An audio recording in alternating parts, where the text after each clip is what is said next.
இன்றைக்கி உங்களுக்கு ஆலு சப்பாத்தி எப்படி பண்ணணுன்னு இந்த வீடியோவில் போட்டு காமிக்கிறோம். இதுக்கு முன்னால் போட்டிருக்கோம் போல் இருக்குது, பட் அவ்வளோ சரியாக போடல. இந்த தடவை கொஞ்சம் நல்லா போட்டு காமிக்கிறோம். அதுக்கு ஒரு எவ்வளோ உருளைக்கிழங்குமா? 4 உருளைக்கிழங்கு. ஒரு 4 உருளைக்கிழங்க நல்லா தோல் சீவிட்டு இது மாதிரி கட் பண்ணி குக்கரில் வச்சு வேக விட்டுக்கோங்க. ஃபஸ்ட்டு ஆலுவை, உருளைக்கிழங்க, பொட்டேட்டோவை.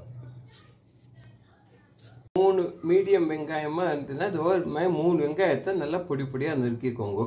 நான் நறுக்கிட்டு உங்களுக்கு காமிக்கிறேன். சாப்பிட்டியா தக்ஷேஷ்? சாப்பிட்டியா?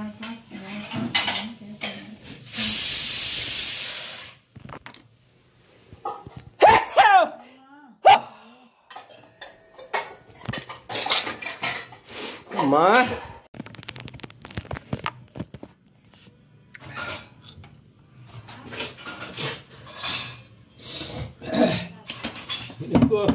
இப்படி நல்லா கட் பண்ணிட்டு இதில் இந்த கட்டரில் இந்த வெங்காயத்தை கட் பண்ணிட்டு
மேலே பொடி பொடியாக நறுக்கிட்டோங்க.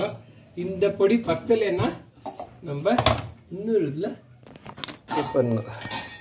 இது மாதிரி ஒரு கட்டர் இருக்கும். இதில் இந்த வெங்காயத்தை போட்டுட்டு இன்னும் கொஞ்சம் பொடியாக்கிக்கும். ஏன்னா இப்போ தான் ஆலு சப்பாத்தி பண்ணும்போது அந்த மசாலா வெங்காயம்லாம் கொஞ்சம் பெருசாக இருந்துச்சுன்னா இடும்போது கஷ்டமாக இருக்கும். ஸோ எவ்வளோக்கு எவ்வளோ பொடியாக வெங்காயம் இருக்கும் அவ்வளோக்கு எவ்வளோ நல்லது. அதுக்காக தான் அந்த ஆலுவை கூட நல்லா மசிச்சு விடுவோம். ஸோ இதில் இந்த வெங்காயத்தை போட்டு எப்படி பண்ணி காமிக்கிறோம் உங்களுக்கு. இந்த வெங்காயத்தை போட்டு சென்டர்லேருந்து இடத்த விட்டுருங்க பிளேடு வைக்கிறதுக்காக. இந்த அப்போ தான் பிளேடு போட முடியும். பாருங்கன்னா இடத்த வச்சுக்கிட்டு இந்த பிளேடை இதில் இது வச்சுக்கணும். இது வச்சுன்ட்டு மேலே அதை மூடிடணும். இதை வச்சு மூடிடணும். அப்புறமா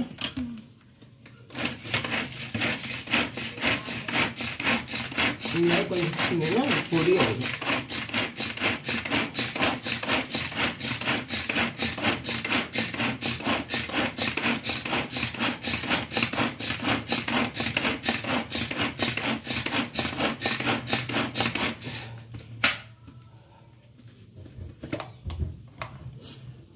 எல்லாம் பொடியாகிடுறது. இன்னும் கொஞ்சம் வேணால் பண்ணிக்காம பட் போதும். இது ரெண்டு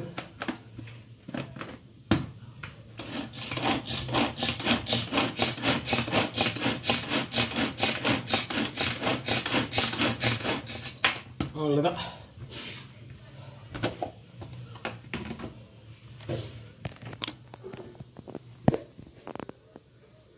நல்லா பொடி ஆயிடுச்சு.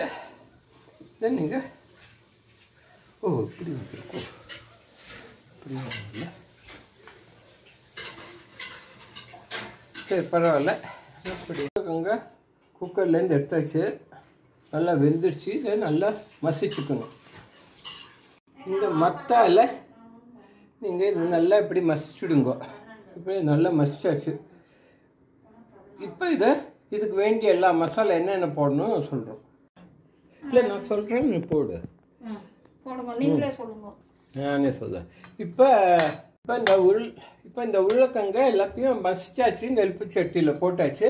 இப்போ இதுக்கு கொஞ்சம் தனியா, இது என்னப்பாமா, இது என்ன தூள்? மிளகாய் பொடி. மிளகாய் பொடி ஒரு 1/2 ஸ்பூன் போட்டுக்கோங்க. ஜாஸ்தி உரப்பு வேண்டாம். நான் எல்லாம் ஒரு 1/2 ஸ்பூன் போட்டால் போதும். இல்லை இதில் எல்லாமே கொஞ்சம் போதும். 1/2 ஸ்பூன் போடுங்க. மஞ்சத்தூள் ஒரு 1/2 ஸ்பூன் போடுங்க.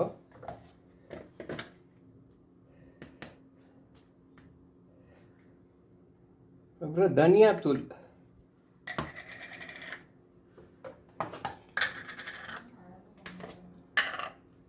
இது இன்னது தனியாத்தூள் தனியாத்தூள் 1/2 ஸ்பூன் போடுங்க.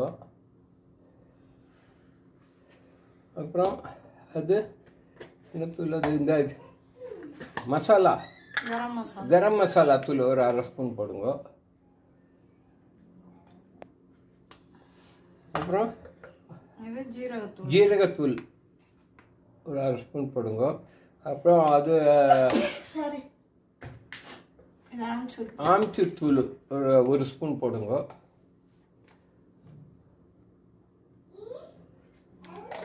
அப்புறம் ஜீரகம் ஒரு 1/2 ஸ்பூன் 1/2 to 3/4 ஸ்பூன் போடுங்க.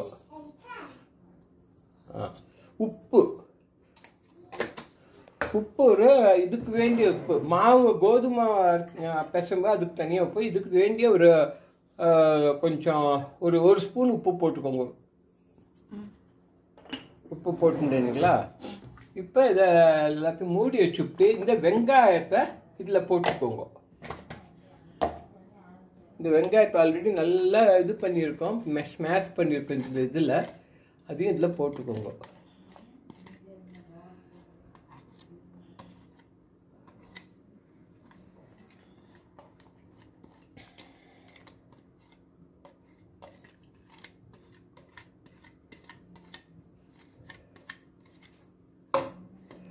வெங்காயம் போட்டு நல்லா மிக்ஸ் பண்ணுங்க.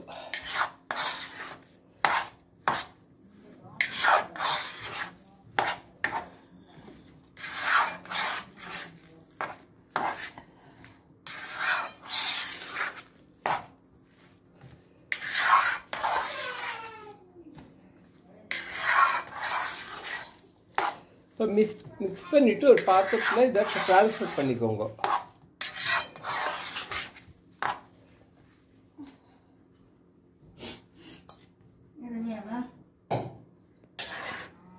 எல்லாத்தையும் இதில் ட்ரான்ஸ்ஃபர் பண்ணிக்கோங்க.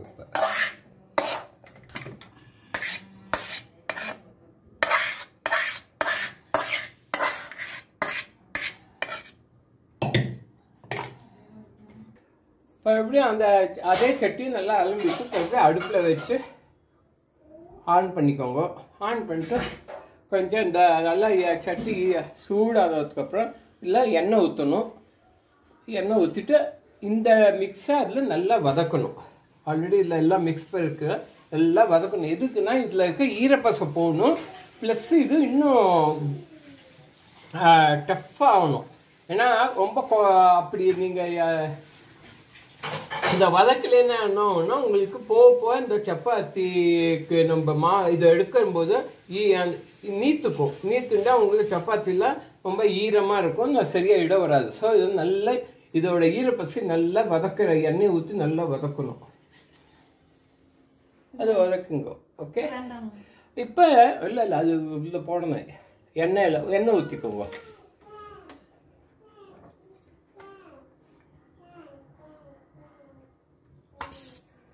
இன்னும் கொஞ்சம் எண்ணெய் ஊற்றிக்கோங்க. அது இதாகாது திருப்பியும்.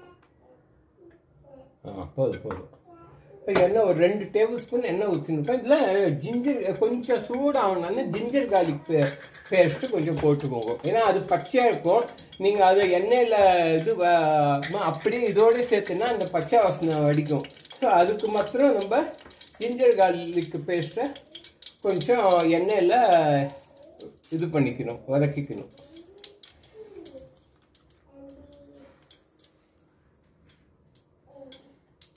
ஒரு ஸ்பூன் ஜிஞ்சர் கார்லிக் போட்டுக்கோங்க பேஸ்ட்டு. இன்னும் கொஞ்சம் போட.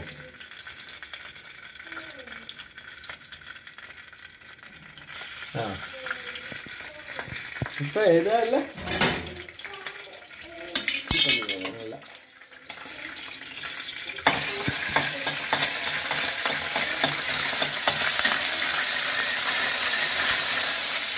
போட்டு இந்த இதை அப்படியே அதில் எடுத்து போடுங்க. போட்டு நல்லா வதக்கணும். வதக்கி நல்லா ஒரு இதில் இருக்க ஈரப்பசை எல்லாம் அது எடுத்துன்றோம். எண்ணெய் எதுக்கு போடணும்னா எண்ணெய் பசை இருந்தால் தான் உங்களுக்கு கையில் ஒட்டாமல் இருக்கும். எண்ணெய் இல்லாமல் வதக்கலாம்.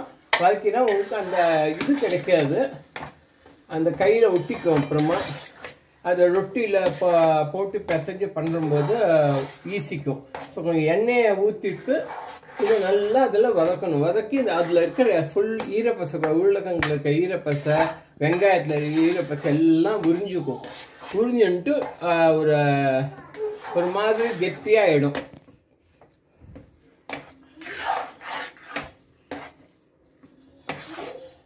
நல்லா இது பண்ணிக்கணும்.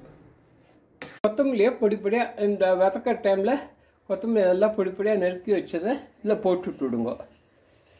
ரொம்பவும் பெருசாக இருக்கும். பொடிப்படியாக நறுக்கினா தான் உங்களுக்கு இடும்போது எதுவுமே அம்பிடாது. கேட்டால் அது உங்களுக்கு கஷ்டமாக இருக்கும் இடும்போதெல்லாம். ஸோ இப்போ கொத்தமல்லி போட்டாச்சு. இதோடு சேர்த்து நல்லா வதக்கணும். இது நல்லா போட்டு நல்லா வதக்கணும்.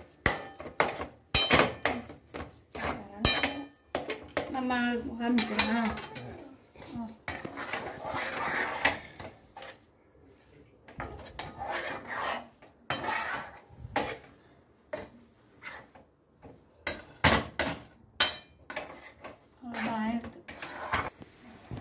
இந்த எடுக்கிற ஸ்டேஜில் ஒரு 2 ஸ்பூனு கொஞ்சம் அப்படி 2 ஸ்பூன் எண்ணெயை ஊற்றிக்கோங்க.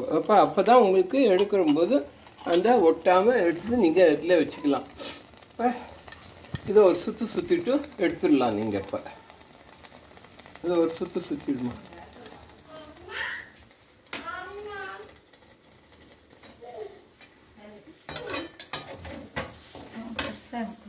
அதை நான் தான் இப்போ தான் வச்சேன். இப்போ தான் ஒரு ரோஸ்ட் ஆகும்.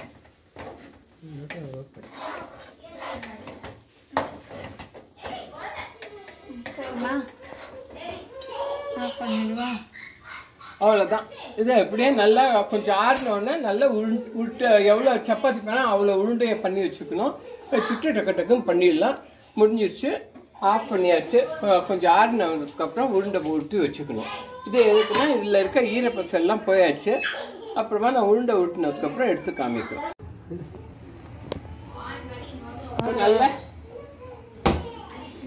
நல்லா மாவு பசைங்க இதை ஆன் பண்ணுமா? பண்ணியிருக்கு. இது ரெட்டில் சரி வருதா தெரியுதா? நல்லா மாவு பசைஞ்சிக்கோங்க. கொஞ்சம் எண்ணெய் ஊற்றிக்கோங்க. எண்ணெய் ஊற்றிட்டு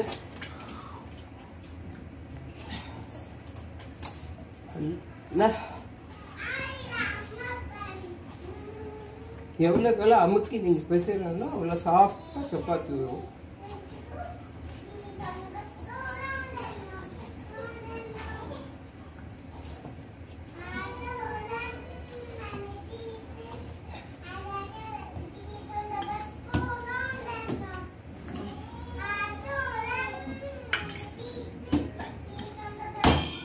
நல்லா ஆச்சு.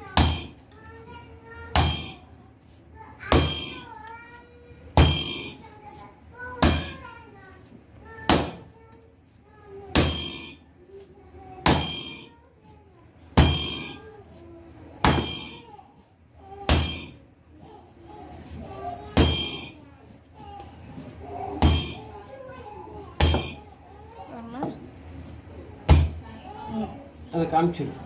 செஞ்சு வச்சாச்சு. அது என்ன வந்துருமா?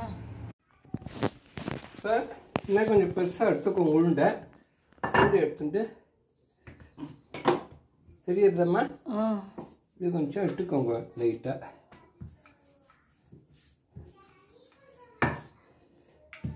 எடுத்துட்டு லைட்டாக இதில் எண்ணெயை லைட்டாக தடவிக்கோங்க. தடவிட்டு இந்த ஒரு உருண்டை இதில் வச்சுக்கோங்க.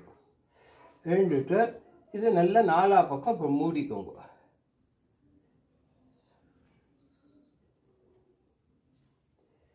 நல்லா மூடிட்டு பாருங்க. இந்த கொழக்கட்டை பண்ணுற மாதிரி இப்படி வச்சுக்கோங்க. அப்போ என்ன மேலே இருக்க எக்ஸ்ட்ரா மாவை நீங்கள் எடுத்துட்டுருங்க. அப்போ எதுக்குன்னா இல்லாட்டா அது கெட்டியாகிடும்.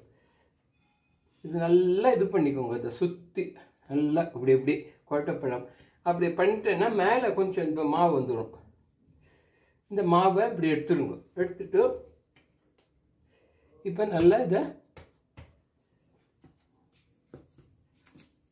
ஃபஸ்ட்டு கொஞ்சம் லைட்டாக தட்டிக்கோங்க. அப்போ என்ன ஆகும்னா அந்த மசாலாலாம் ஒன்றா போய் எல்லா இடத்துல பரவிக்கும்.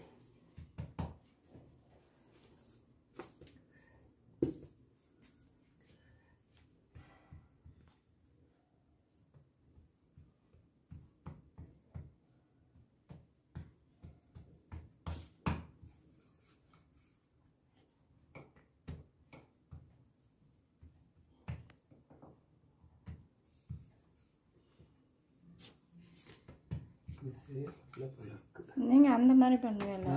அது பண்ணுமா? ஒரு சப்பாத்தி சின்னது பண்ணிடலாம். இது வேணாம், இதை கட் பண்ணணும். சின்ன சின்ன இப்போ ஆரம்பிங்க. இப்போ இது மாதிரி 2 குட்டி சப்பாத்தியாக பண்ணிக்கோங்க, பூரி சைஸ்க்கு. ஃபஸ்ட்டு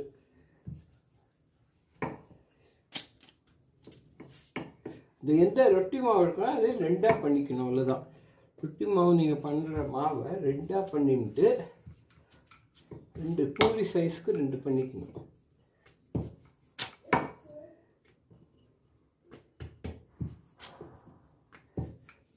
பண்ணிட்டு இந்த இதை ஒன்று எடுத்துக்கோங்க. இல்லை தட்டிக்கோங்க நல்லா.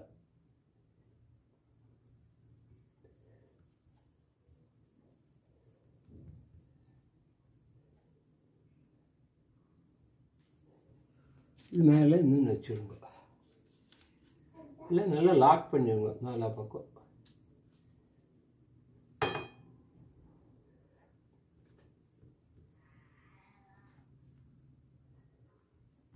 லாக் பண்ணிட்டு நல்லா அப்படி அமுக்கிக்கோங்க. லைட் போட்டு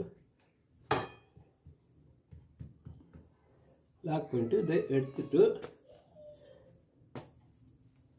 மெதுவாக அடுத்த சைடு ஏதாவது இருந்ததுன்னா அதையும் லாக் பண்ணிவிட்டு லைட்டாக எடுங்க. அப்படி லைட்டாக எடுத்துடணும். அப்படி ஃபாஸ்ட்டாக எடுக்கக்கூடாது. அப்போ தான் உங்களுக்கு இந்த முள்ளே இருக்க மசாலாலாம் எல்லா இடத்துலையும் பரவும். நீங்கள் ஃபாஸ்ட்டாக எடுத்தால் என்ன ஆகுனா ஓப்பன் ஆகிடும். அதே சமயத்தில் மசாலா எல்லா பக்கமும் பரவாது. ஸோ நீங்கள் என்ன பண்ணணும், இப்படின்னு மெதுவாக இட்டு அமுக்கணும். இந்த உங்கள் அப்பளாங்கொழியை அப்படியே அமுக்கிட்டு பண்ணும்போது உள்ளே இருக்க மசாலா பரவும். உங்களுக்கே தெரியும் பரவுறது. அந்த ஒரு மாதிரி கீழே மேலே இருக்க அந்த மேடு பழம்லாம் ஒரு பக்கமாக இதாகிக்கும். அதை லாக் பண்ண இடத்த இன்னும் அப்படி ஓரமாக விட்டுடுங்க. அப்போ அது அமுங்கிக்கும், உங்களுக்கு பிரியாது.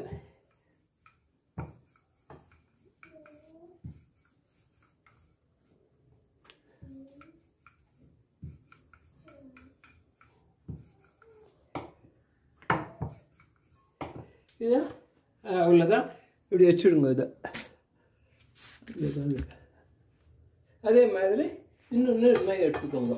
2 மாத்திரம் பண்ணிக்கலாம். மீதிலாம் அப்புறமா இந்த மாதிரி பாருங்க. இந்த பூரி அளவுக்கு, பூரிக்கு நீங்கள் மாவு எடுக்கிற அளவுக்கு 2 உருண்டை ஒட்டிக்கோங்க. ஃபஸ்ட்டு இப்படி ஒட்டின்னு இருக்கோம். ஜல்தி பண்ணிடலாம். 5 பண்ணிக்கோங்க. சப்போஸ் ஒரு ஆளாக இருந்ததுன்னா 5 பண்ணிவிட்டு கல்ல அடுப்பில் வைங்க. பண்ணிவிட்டு இன்னொரு 2 பண்ணிக்கோங்க. 2 பேர் இருந்ததுன்னா பண்ணிகிட்டே இருக்கலாம், இன்னொருத்தர் எடுத்துகிட்டே இருக்கலாம். சரி, இது ஒன்று இப்படி வச்சுக்கோங்க. இன்னொன்று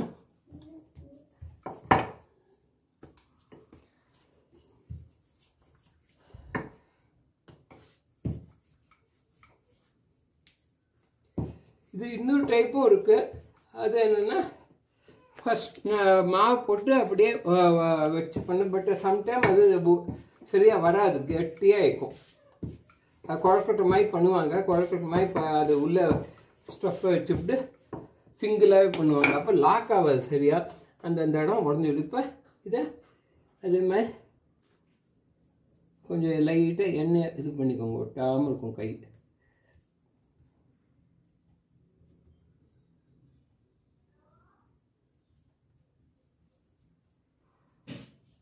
பண்ணிட்டு இன்னொரு இதை மேலே வச்சுக்கோங்க.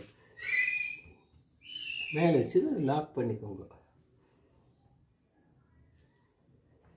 நான் சென்டரில் தான் இருக்குது, ஃபுல்லாக பரவ வைக்கல. அதுக்காக தான் நான் சொல்கிறேன், நீங்கள் இடும்போது சென்டரை ஃபோர்ஸ் பண்ணி சென்டரில் அமுக்கிறது ஜாஸ்தியாக இருக்கணும், ஓரத்தை கம்மியாக இருக்கணும். எப்போ ஒன்றா ஆகிடுமோ அதுக்கப்புறம் ஓரத்தை லாக் பண்ணுற மாதிரி பண்ணணும். இதாச்சு. லைட்டாக 2 பக்கமும் மாவை சுற்றிக்கோங்க. இப்போ என்ன பண்ணணும், நல்லா இடணும். இப்படி கீழே பாருங்க, சென்டர் நமத்துன்னு தான் நான் ப்ரெஸ் பண்ணுறேன். ப்ரெஸ் பண்ணும்போது ஆட்டோமேட்டிக்காக அது என்ன ஆகுது, மசாலாலாம் ஓரம் போயிட்டுருக்கு பாருங்கள். இது ஃபஸ்ட்டு சென்டர் ப்ரெஸ் பண்ணி ஓரத்தை தள்ளணும், அந்த மசாலாவெல்லாம் ஓரத்தை தள்ளணும். நீங்கள் நம்ம மாவை மூடிட்டு இப்போ பண்ணும்போது ஈஸியாக போகும். நம்ம கையால் இது பண்ணிக்கோ, ஆஃப் பண்ணிக்கோ. அங்கே ஆச்சு. இது இந்த இடம் இதாகல, அப்புறமா கையால் கூட அமுக்கிக்கோங்க. சப்போஸ் நீங்கள் லாக் பண்ண மறந்துட்டீங்க நான் கூட இது மாதிரி ஆகிடும். அப்போ ஃபஸ்ட்டு 2 சைடும் நல்லா, அதுக்கு தான் சொன்னது, 2 சைடும் லாக் பண்ணிக்கணும். லாக் பண்ணால் இது மாதிரி ஓப்பன் ஆகாது. அப்படி ஓப்பன் ஆகிற மாதிரி தெரிஞ்சுட்டுனா இப்போ எப்படி நீங்கள் கையால் லாக் பண்ணிட்டு ஒரு இட்டு விடுங்க லைட்டாக. ஆச்சா? இப்போ லைட்டாக ஒரு ஜஸ்ட் மேலே கொடுத்துருங்க. ஃபினிஷிங் அவ்வளோதான் ஆச்சு. இது அப்படியே வைங்க. அது காஞ்சிடுச்சு. இதோ இப்போ இதில் போட்டு எண்ணெயை ஊற்றி, நெய்யோ எண்ணெயோ, இப்போ நெய் ஊற்றி பண்ணுறோம். நெய் ஊற்றி பண்ணலாம், இல்லை எண்ணெய் ஊற்றி பண்ணலாம், டால்டா ஊற்றி பண்ணலாம், தேங்காய் எண்ணெய் ஊற்றி பண்ணலாம். அவாவா இஷ்டம் எப்படி டேஸ்ட். ஆனால் வெண்ணெய் பண்ணக்கூடாது, எண்ணெய் ஊற்றி பண்ணால் தான் ஆலு சப்பாத்தி நல்லாயிருக்கும். அதுக்காக சொல்கிறோம். நல்லா ஒரு பக்கம் வெண்ணெய் திருப்பிக்கோங்க, திருப்பி விட்டு எண்ணெய் தடவுங்க.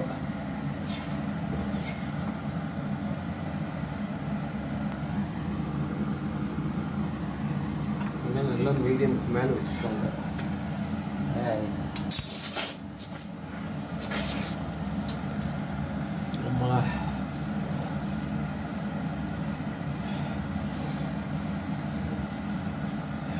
எல்லாம் ஒட்டாப்பெல்லாம் எல்லா பக்கமும் வேகம். என்ன நல்லதா சரி கொண்டு வந்துருக்கு. அதான் ஆச்சா. அது ஒரு பக்கம் என்ன தொழிட்டு இன்னொரு பக்கமா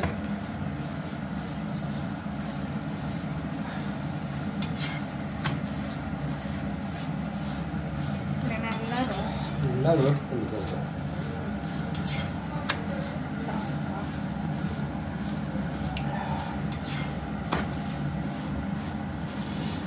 பொண்ணு வருவதெல்லாம் அப்படியே உங்களுக்கு பிரியாது. நீங்கள் நல்லா லாக் பண்ணலைன்னா கொஞ்சம் பிரிய ஆரம்பிச்சிடும். 2 சப்பாத்தி ஆகும். இது பபுள்ஸ் ஆகும் பாருங்க, அப்படியே இதாக இருக்குது. இதை எடுத்து ஊற்றி சாப்பிடும்போது நடுவில் ஆளு தனியாக இருக்கும். ஆச்சு. அதே மாதிரி அடுத்ததும் பண்ணிக்கோங்க. ரொம்ப ஆலு சப்பாத்திலாம் ரொம்ப ஈஸி, கொஞ்சம் கஷ்டம் ஆலு பண்ணுறதுக்கு. அதுக்கப்புறம் கிடுகிடுன்னு பண்ணிடலாம்.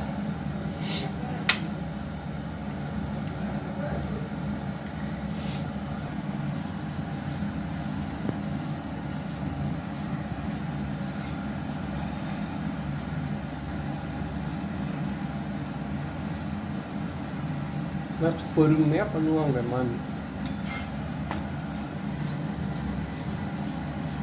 நல்லா எல்லா இடத்துலையும் நல்லா வேகணும்.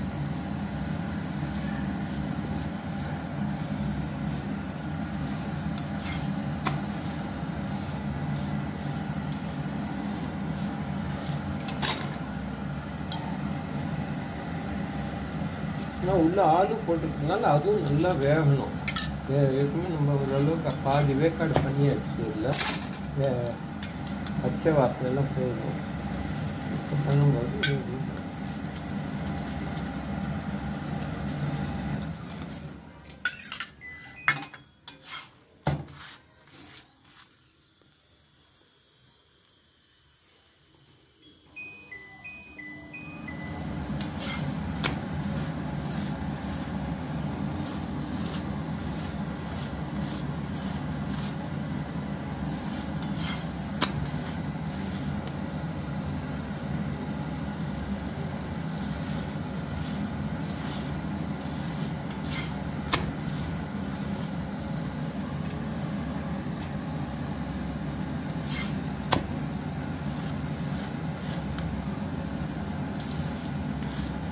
நல்லா சப்பாத்தி நல்லா பக்கம் வெந்திருக்காம பார்த்துட்டு இங்கே எடுத்து வைக்கணும். இன்னும் ஒவ்வொரு சப்பாத்தியாக பண்ணி எல்லாத்தையும் முடிச்சுக்கோங்க. நான் ஆலு சப்பாத்தி எப்படி பண்ணணும் சொல்லிட்டோம். லாஸ்ட்டாக ஃபினிஷிங்கில் இன்னொரு தடவை வீடியோ போட்டு காமிக்கிறோம். ஆச்சு. இன்னொரு 3 சப்பாத்தி இருக்குது. இங்கே ஒரு சப்பாத்தி அடுப்பில் 4 சப்பாத்தி எல்லாம் முடிஞ்சிச்சு. ஆலு சப்பாத்தி ஃபினிஷ்டு. ஸோ இதுக்கு நீங்கள் ஊறுகாய் போட்டுக்கலாம், தயிர் போட்டு ஆம்ச்சூர் பவுடர் போட்டு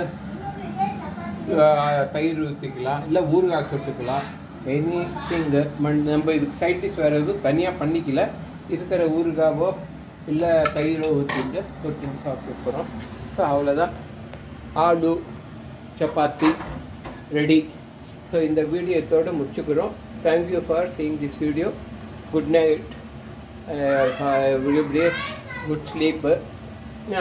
டெய்லி எனக்கு அப்பப்போ இது பண்ணுங்க, கமெண்ட் பண்ணுங்க, சப்ஸ்கிரைப் பண்ணுங்க. தேங்க்யூ. அதுதான் குட் நைட்டு எல்லாருக்கும். Thank you for seeing this video.